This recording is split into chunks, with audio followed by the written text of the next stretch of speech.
तर आज मी उठा येते तुला उठून बसा येईल का हळू नव्हता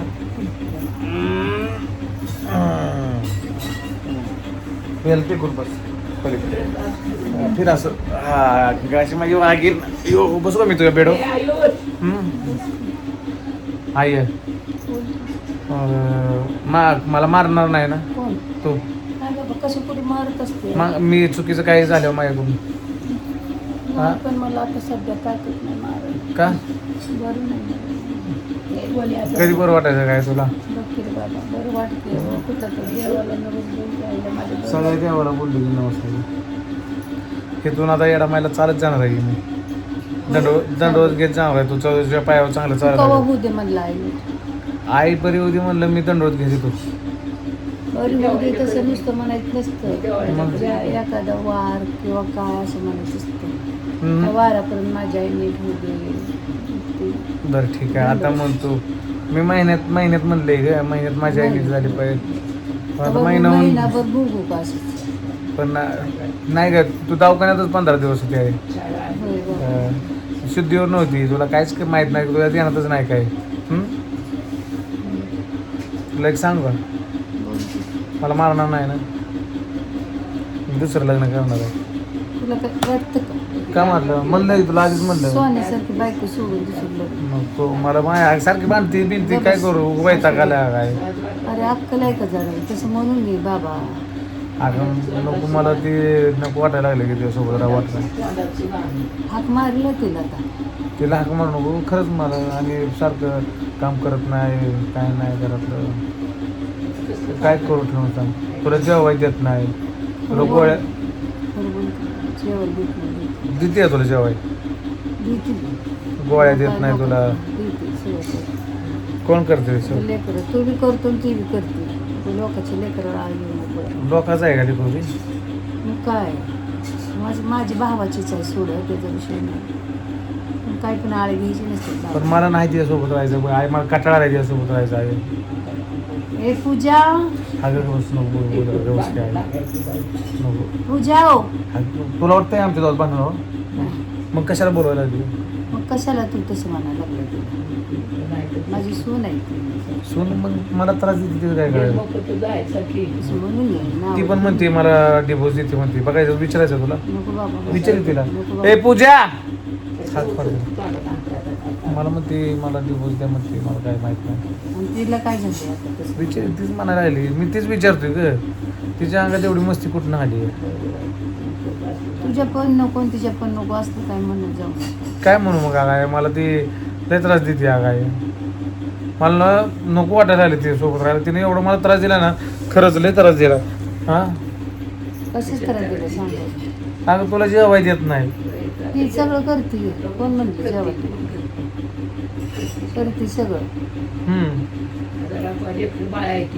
कशी तब्येत झाली आजार पाणी असतं माणसाच्या मागे मग तुला सांभाळायला तुझा आजार पाहण्यासाठी तर तुला एक म्हणजे नाही दुसरी एक पुरी बघतोय मी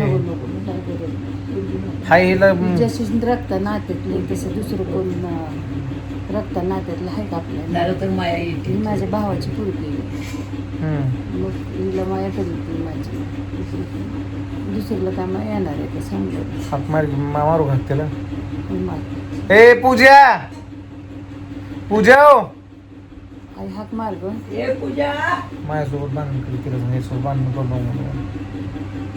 मला आडव बोलते मी नवरा म्हणल्यावर मी बोलायला सगळं इकडे 2 मिनिटं की 2 मिनिट इकडे घे बघाय का अशी वागते वगैरे मी काय तर काम करते ना पण काय काम करते माझ्या शब्दाला मान दिला होती ना आली काय आली आली आली कुठं आली सांग बरं गेली का नाही आलती का नाही पण आज एखादच आहे आई तू एखादं धरली का पांडुरंगावर त्याच्यावर संकट टाकायचं नाही तर कुणावर टाकायचं तीच का तारणार आहे संकट आपण त्याच्या आवारात राहतो हा ना करायला सगळं व्यवस्थित पार पाडायचं माझ्या दुकानात पाक घालावं एवढी इच्छा आहे माझी तर मित्रांनो काय काय वेळेस आईला खूप त्रास होतोय काय काय वेळेस म्हणजे असं ती काय बोललेली ते ध्यानात राहत नाही. काल काय काय गोष्टी चुकीच्या घडायला लागल्या त्याच्यासोबत. आमच्यावर कोणी काय करणी धरणी केली म्हणे काय तर असं झालंय राव. आपल्याला कोण करणी करणार आहे बाळा? काय करणार? तुला केलेलं आहे छान. मग तू काल हनुमान चालीसा लावलं तर काय करत होती? तुझं बघ होत नाही कोणा. नको का म्हणली ती बंद कर गाणं मला नाही आवडत का नाही बाबा म्हणली. का म्हणलं रे? काल म्हणली लावू मग आता लावून नको. नको नाही काय नाही रे तसलं काय वेड्यासारखं हे जाऊ दे काय. बघू. मला देवाची उलट मी बघते किती करते तुम्हाला माहिती करते आहे. का? पण काल नाही का तू हनुमान चालीसा लावली होती त्रास झालता. तर मित्रांनो काल मी हनुमान चालीसा लावली होती तर आईला त्रास झालता. आणि हनुमान चालीसामध्ये एवढी पॉवर आहे ना मित्रांनो, ती काल मला पूर्णपणे समजलं, दिसलं माझ्या डोळ्यासमोर सगळ्या गोष्टी मला. आणि आमच्यात माझी आई अशी कधीच नव्हती राव.